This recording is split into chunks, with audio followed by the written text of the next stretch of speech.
thank you so much for taking the time to join our Mentor Monday. For those of you that are just joining, maybe you've heard me kind of already introduce Kimmy, but you're the Director of Communications for QuickBooks. But tell us a little bit more like what that means. I think a lot of people are probably curious to know what a Director of Communications does. Yeah, no, absolutely. Thanks so much, Lauren, and thanks to everyone for your patience today. This was my April Fool's joke. Contessa was to like have you scheduled and not show up. But no, my role is actually specifically working with our QuickBooks Self-Employed team. And so QuickBooks Self-Employed is a standalone app that's really geared towards that early part of the journey in working for yourself. So it may not even be that you've left a full-time job and that you're working you know, on a side hustle, and you really want to try and figure out like, how do I separate what's business from what's personal, you know, in my main checking account, let alone like stand up my own business. And so my day-to-day job is connecting with media and with other influencers like yourself, Lauren, who are really shaping these conversations around career, around mentorship, around working for yourself, just overall being the boss. And I get to, you know, share my perspective of 20 years now of working in various different capacities. And I've worked in, you know, for nonprofits, I've worked for multinational corporations, I've worked for the government. I've worked for myself. So we're going to have you come back talk about career transitions next time. Yeah, we're going to talk career transitions. I've done them all, ones that I've been the driver of and on the receiving end of. So I'm there with you people. But yeah, I'm a mom of 2 little girls. So I balance connecting with reporters and showing up at events and talking, and just generally getting people, you know, to know how they save money and keep their sanity through this whole process of working for yourself. Well, and so in QuickBooks, we have TurboTax also, as well as Mint. And so it's that full family of like, how do you stay on top of your finances in work and personal? Yeah, I'm trying to get my mom to sign up for Mint right now. She's like, what do you mean I can set up all my credit cards and it will tell me how much I spend? I'm like, it exists. You need this. So that's my next challenge now that I've finished my taxes, thanks to TurboTax, actually, thank God. So I know I always feel so empowered doing my own taxes. Like, even if I could have someone do my taxes at this rate, I will be a TurboTax customer for life. I pretty much know that at this rate. It always just feels so good to turn it in. Okay, so let's get to the first question that we come on here for, which is something that people probably don't know a lot about, which is, what are the top categories for expenses on my taxes? Well, we had a ton of fun, Lauren, chatting about this a little bit because, you know, there's some general ones you think of like, oh, my car, I drive it places, I need to keep track of my mileage. Like, oh, I'm going to spend money on things for my business, like my mobile phone or my internet connection. Can I deduct those? Yes, absolutely. The number one rule of keeping track of deductions is keeping track of them. So there's, you know, you really want to have your mileage, and there are tools. We have it built into QuickBooks Self-Employed. You just hop in your car, it starts to track your mileage and where you go, and it logs That's amazing. Right there.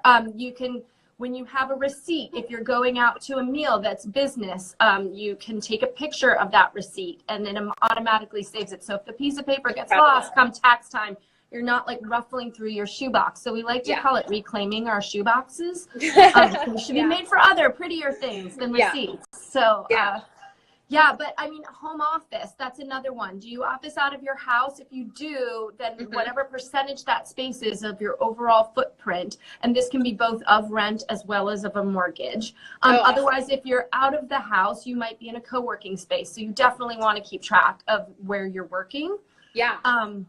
Travel, entertainment, all of these are normal categories for things. Any sort of legal fees associated with setting up your business.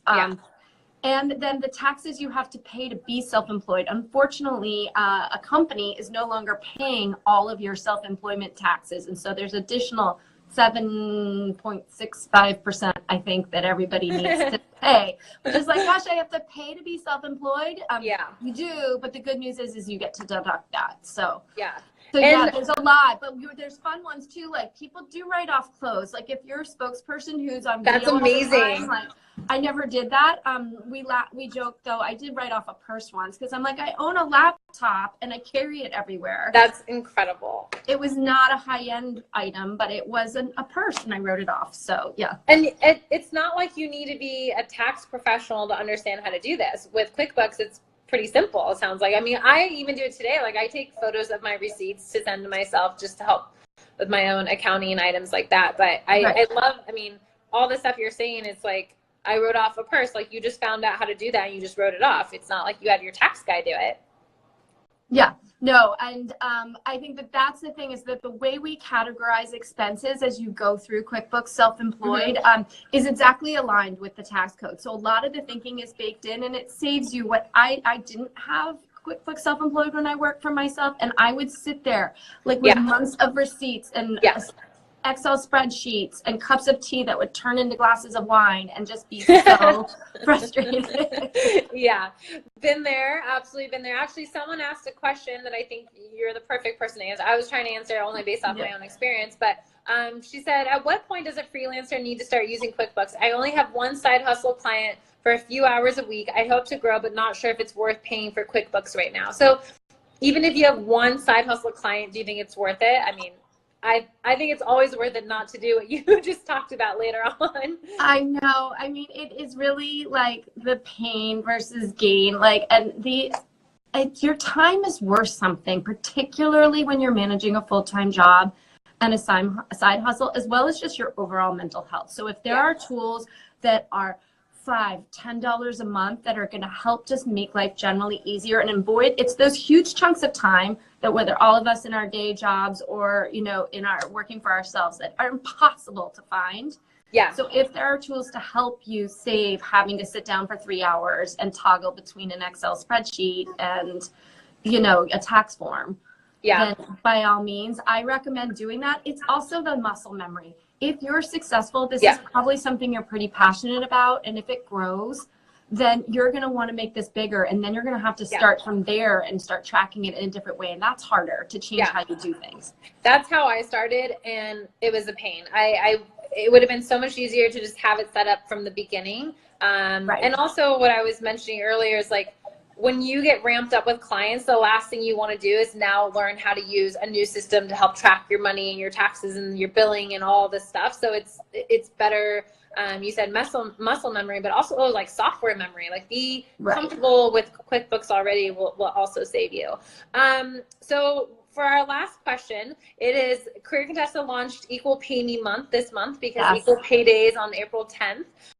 What advice overall would you give about, I mean, we're covering a slew of topics this month, not just how to negotiate and determine your market value, but we're talking about how to manage your finances, how to budget debt, because money is much bigger than just the paycheck that you get. What words of wisdom or tips or advice you wish you had when you were maybe younger in your career or earlier in your career as part of, you know, celebrating this month with us? I think that if you look at the model for many people who are freelancers who are hopefully joining the conversation today, you need to go around and see what everybody else is making. I think so often as people are on a side hustle, they like feel lucky to have this extra income stream. And so they're like, oh, if it doesn't totally make me money, or if it just makes me enough so that I can go out with my girlfriends or buy that extra pair of shoes to put back in the shoebox, like then you know, then they feel lucky. And it's like, no, always ask for what you're worth and do so from the beginning, because it is so hard to change people's mindsets. If they're used to paying you $35 or $50 an hour, if you all of a sudden want to take this full time and believe that you're worth $100 an hour, that you're probably going to lose all those first clients because they're not going to go on that journey with you, versus just asking what you're worth up front and maybe taking fewer clients or not growing as quickly, but at least you're making your hourly rate. I think that it's so important to just ask for what the market rate is and what you're worth. And know that if you have something that comes very easily to you, does not mean you should charge less for it. That's your gift and your opportunity to make money and sort of sell that as a value back to people. So Yeah, the market value of your skill has nothing to do whether you're Albert Einstein and it came really easy to you, or you're the person who like studied coding and went to every software development class and know how to do it. You know what I mean? So I think that, Lauren, also often we always know what we're not good at. We're all very good at telling ourselves like, oh, that's not an area of strength for me. And so we're like, I shouldn't charge as much because I'm not the whole package. It's like, well, likely if you're doing this and you're doing it successfully, you know 2/3 of these skills and you know them pretty darn well. Yeah. So give some of your time away if it's taking you a little bit longer. Like if it took you 3 hours to do something that maybe should only have taken an hour and a half, invest that hour and a half in yourself, but don't charge less just because you were a little slower on something. Just choose to stay up a little later that day. Yeah. No, I think that's great advice. And I'm really happy you talked about it in terms of, especially for people who are freelancing, who do think maybe I'm just doing this to have a little extra play money. Like, you know, take everything seriously, whether it's money to buy an extra pair of shoes or it's money to invest in your down payment of your home, whatever it is. I love that advice. And I think it's, people will treat you based off of the way you set it up for them to treat you, right? And so you're saying, you know, set it up so that your value is out there in the open from the get-go, which is just awesome. I think that's great. Well, Lauren, I think that it is so much about exactly what you're saying, what you set up front. Because if you all of a sudden want to charge more and don't give people a ton of runway, or you all of a sudden want to stop working at 4 p.m. because the daycare schedule changed or something like that, or you had another, like, you finally got into that class and you got addicted to some bar class that you want to get to, like, that is, but you are allowed, you work for yourself, you're allowed to say, my hours are 9 to 4. And if you need me to work until 9 or 10 p.m. because something is an emergency on the client's behalf, people are used to working for agencies with teams that can just sort of all jump in and be all hands on deck whenever they need, but they're likely going to pay a lot more for that. You know, $200, $250 an hour.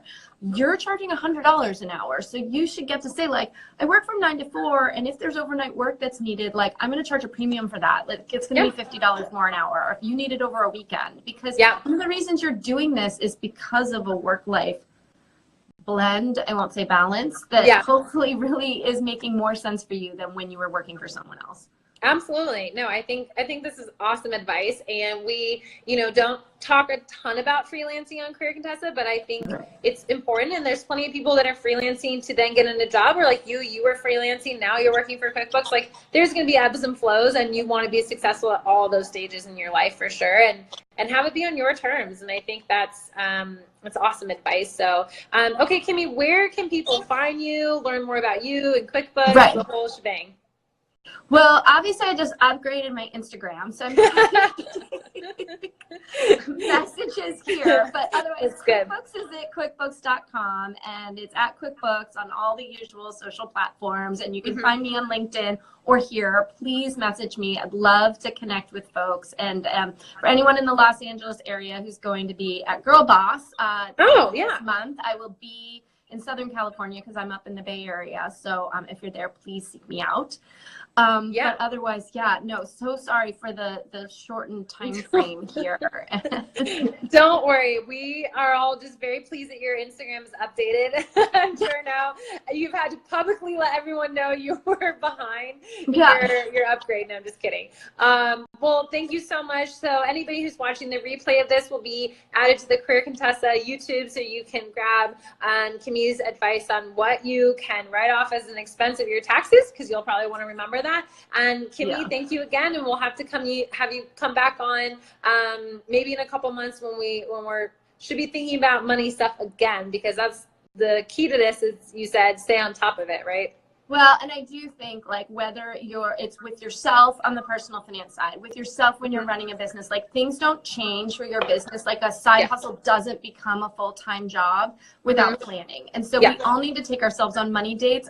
My husband and I'm really bad at taking my advice on this, like twice a year, not every month, like I sometimes say, but it really helps, like, make it enjoyable, whether it is that cup of tea or it turns into a glass of wine or something, or a walk, just to talk through, like, what are your goals for work? And that can help you foster the career either in-house or working for yourself that you really want. So. Okay, so you're coming back to talk about money dates, which sound really fun, and career transitions. Thank you again, Kimmy, and everybody. You can catch the replay on Instagram for the next 24 hours, and then Career Contessa's YouTube after that. Thanks, Kimmy.